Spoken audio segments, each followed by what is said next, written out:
And welcome everyone to Beyond the Forecast, your Friday episode. We've reached another end of the work week. And today is, of course, Viewer Question Friday, so we'll have that coming up a little bit later in the show. But also, meteorologist Haley Fischetti is actually going to dive into hurricanes, especially hurricane names. But we're getting into the hurricane season. It starts at the beginning of June.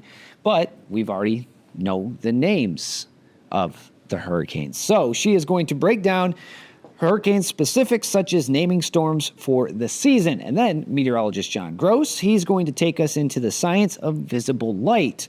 Why do your eyes make out the colors they do? Well, he explains all of that coming up in that third segment. And then we'll also have Viewer Question Friday, like I mentioned. And believe it or not, we're also going to be talking about hurricane stuff, but a little more specific when it comes to what happens if a hurricane crosses one basin to another basin. Do the names change? Well, we'll break that down for you.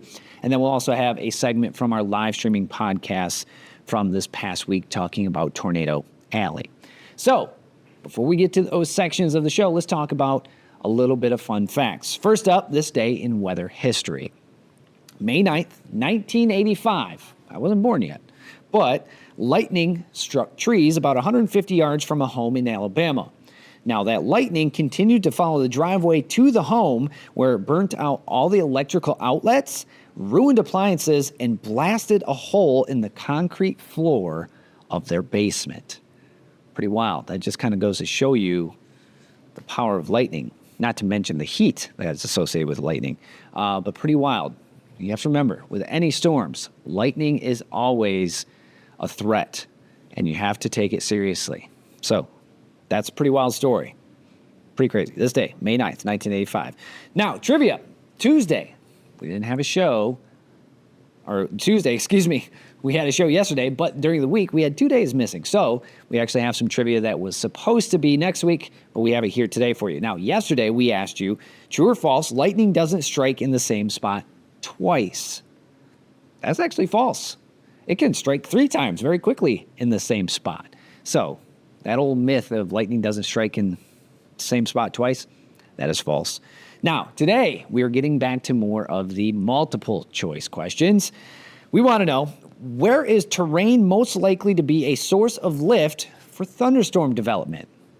Is it the Rocky Mountains, the East Coast, Great Plains, or the Corn Belt area? QR code right there. Hit it with your phone. Give your answer, and we'll have the answer for you on Monday here on Beyond the Forecast. But again, we want to know, what is the terrain most likely to be a source of lift for thunderstorm development? Is it the Rocky Mountains, East Coast, Great Plains, or Corn Belt? Put your answer in there. Now, viewer photo of the day, brought to you by, as always, Great Rooms. But today's picture comes to us from Cheryl Goff. Cheryl took an amazing picture of a hummingbird. It's titled My First Hummingbird, and this was in Waters, Michigan on May 6th. So the hummers have returned back to northern Michigan. Right now is actually the perfect window that the migration of hummingbirds, they start coming back into northern Michigan. So we start seeing those hummers here through about May 10th is when they really start, the first wave starts getting here. And this is what Cheryl caught. Cheryl, thank you so much for sending in this wonderful picture of that hummingbird. And glad you caught it. It's pretty cool. But again, this is from Waters on May 6th. And thank you to Great Rooms for sponsoring viewer photo of the day.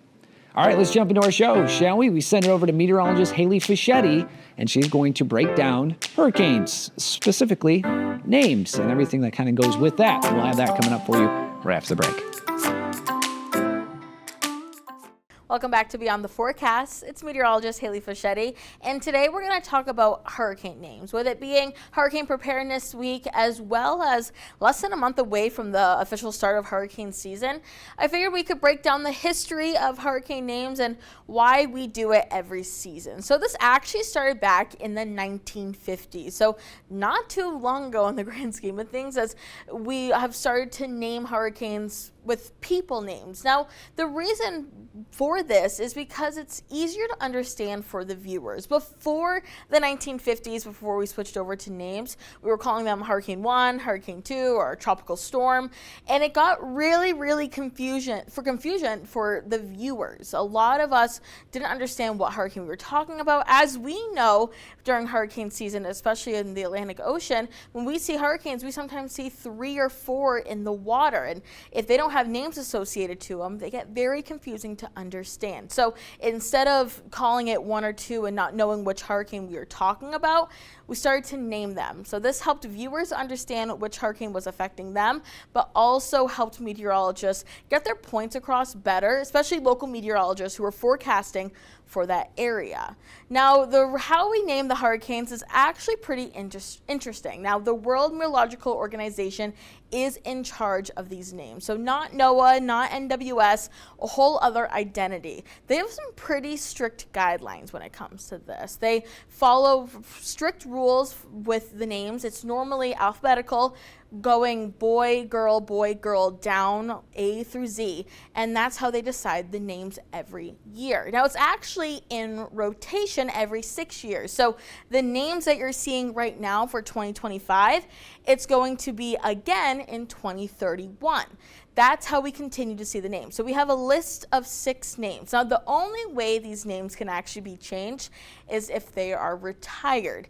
Now, a retired name normally happens when we talk about a catastrophic hurricane, normally a Category 5 hurricane causing a major loss, whether it's in life or in financial situations. So think of Hurricane Michael back a couple years ago. These names are retired, so then they get taken off the list because it's just deemed inappropriate to keep a hurricane that was so deadly back on the list just in case another one happened. So we take off these names and add a new one every single year. But you won't see the names that we see this year until 2031. Now, as hurricane season approaches, we are going to see more of those systems develop in the next couple of weeks. Already starting to see some of a tropical depression develop more in the Atlantic Ocean as we head towards the end of May, but we're really going to see that intake as we head into the summer months. Remember, we need warm air, instability in the atmosphere, and warm water, and we're starting to see that as we start to see warmer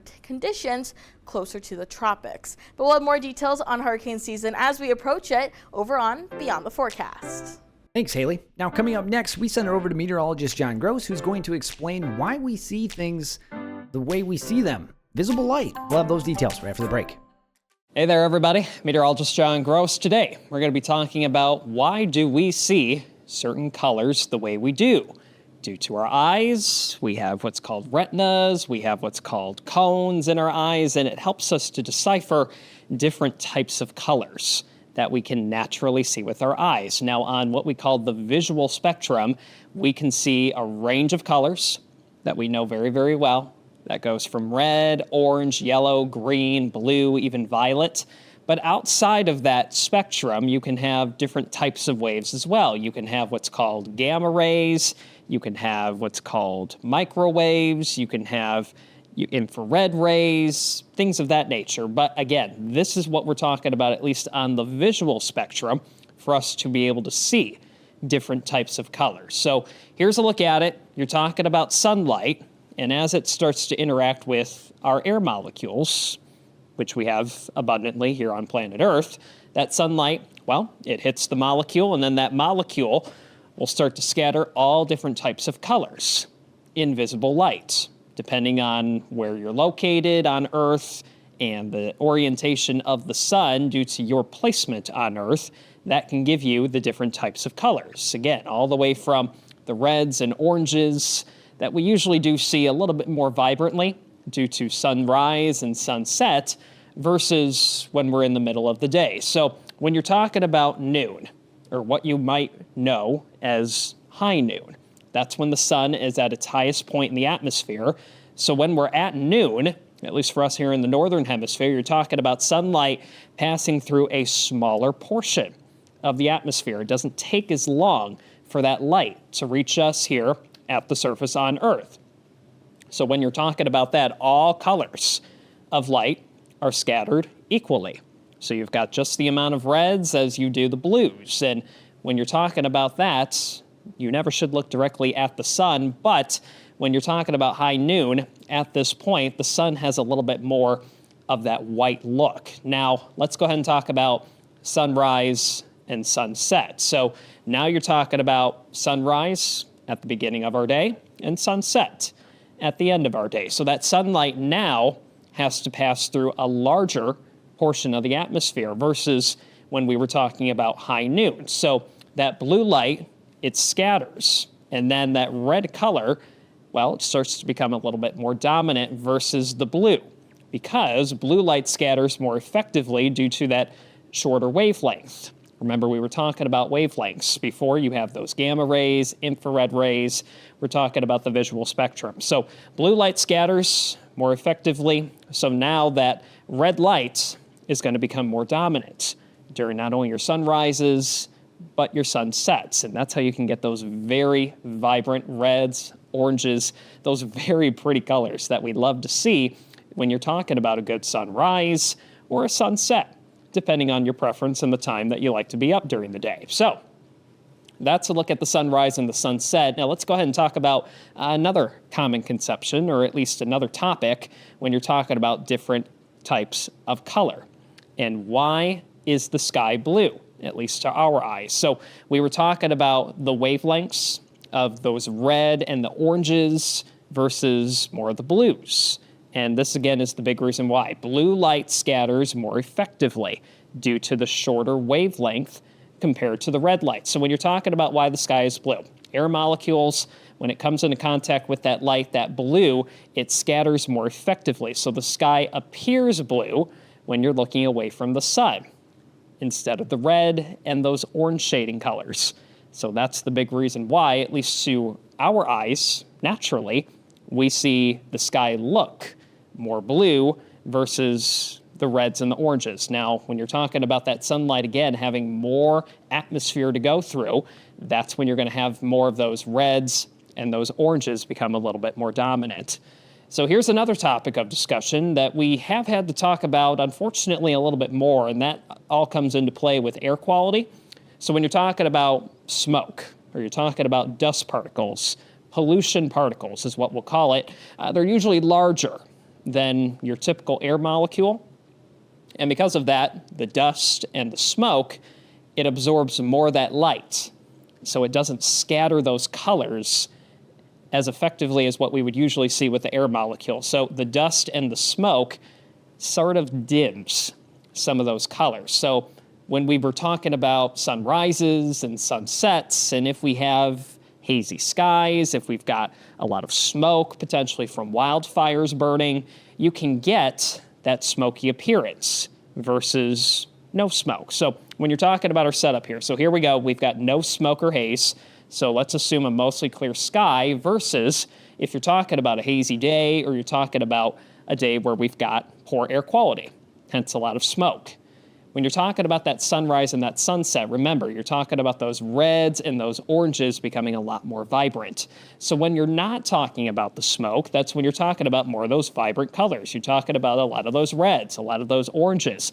The sunset appears brighter and even a little bit more intense compared to when you're talking about a smoky day, a hazy day, those darker reds, those darker oranges, they become a little bit more muted, so to speak. So your sunset, it's more subdued. It's not as vibrant compared to what you would see on a less smoky day, but those are the main reasons why we see the colors that we do with our own eyes. I'm meteorologist John Gross reporting for Beyond the Forecast. Thanks, John. Now, coming up next, we're going to be looking at Viewer Question Friday, but also a look into our live streaming podcast from this week about Tornado Alley. We'll have those details right after the break. And welcome back, everyone, to Beyond the Forecast. Now, at the beginning of the show, and for the second segment, we told you about hurricanes, specifically about naming hurricanes with meteorologist Haley Fischetti. Now, there's 3 different basins where hurricanes can form across the globe: the Atlantic Basin, the Pacific Basin, and the Indian Basin. Now, the question is, what happens if a hurricane develops in the Atlantic Basin but crosses Central America and heads into the Pacific Basin? Does it keep the same name from the Atlantic Basin into the Pacific Basin, or does it pick a name from the Pacific Basin? Well, there's actually a few rules that go with this.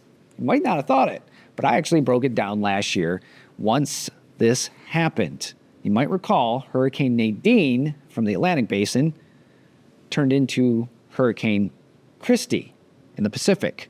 Check it out. Welcome back to another weather video for you. And today we're going to be talking again a little bit about hurricanes, but this one is a little bit odd in the fact that a lot of people might be confused on how the basins and names works. So each year, each basin, the Atlantic Basin, the Pacific Basin, the Indian Basin, all come up with a list of names. And you guys recall back to Hurricane Milton. Right after Milton, Tropical Storm Nadine developed. And there was a lot of rumors about the next hurricane and where it was supposed to go, but all Hurricane Nadine or Tropical Storm Nadine did was develop and then slowly just kind of poof into nothing over Mexico. Or did it?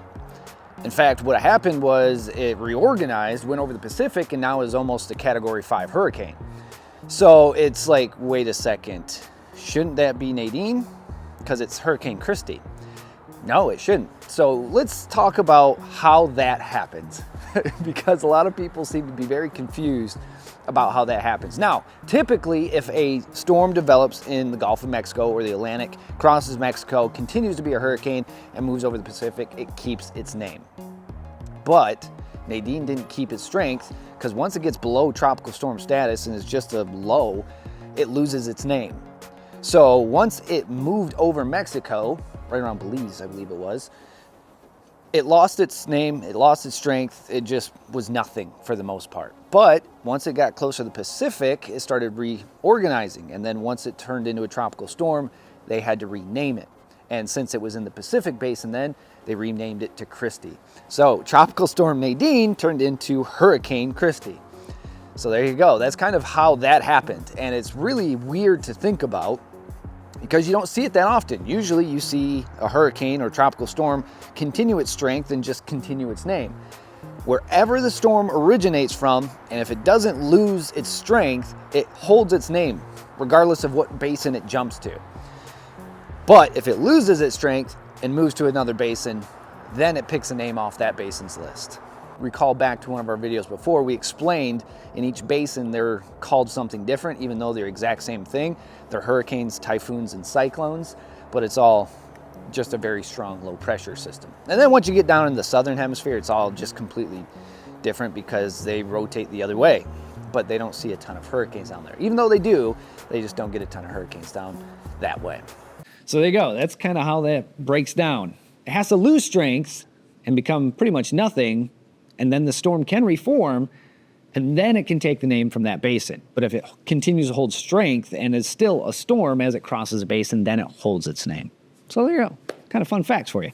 Now, we had our Beyond the Forecast live streaming podcast this week. We talked about Tornado Alley. And here's a segment from this past Tuesday with me and meteorologist Haley Fischetti. Check it out. Oh, yeah, it's a fact that Tornado Alley that we were taught as kids, granted your age, whichever age you're at, the older you are, the little orange. Oh my God, yeah, the little stripe. Yeah, is no longer that. It is expanding more east, more north. You see more tornadoes now in Canada, even.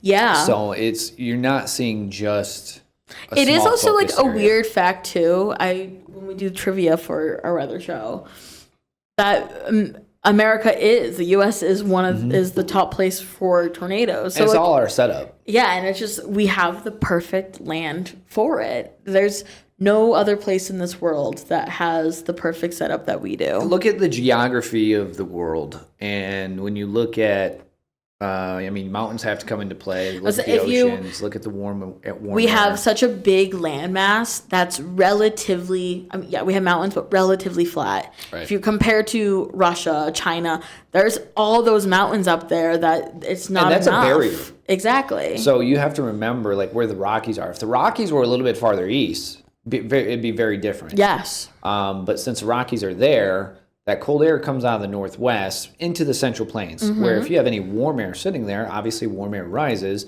that cold air comes crashing in. It is a recipe for tornadoes. Yeah. That's why the central plains, Tornado Alley, originally. Exactly. But it made sense. You had the Gulf air, you had the cold air from Canada, and that And then mixes, just and to that the gives you north and everything. to the east.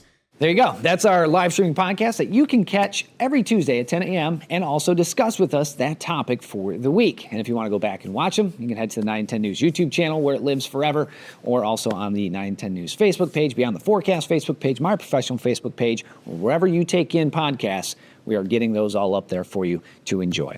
So thank you for being here today. We do appreciate it. We'll be back here Monday at 4:30 for more Beyond the Forecast. So for meteorologist John Gross, meteorologist Haley Fischetti, I am Chief Meteorologist Michael Stevens. Thank you for being here. Have a wonderful and safe weekend. Be good. Take care. We'll see you guys on Monday.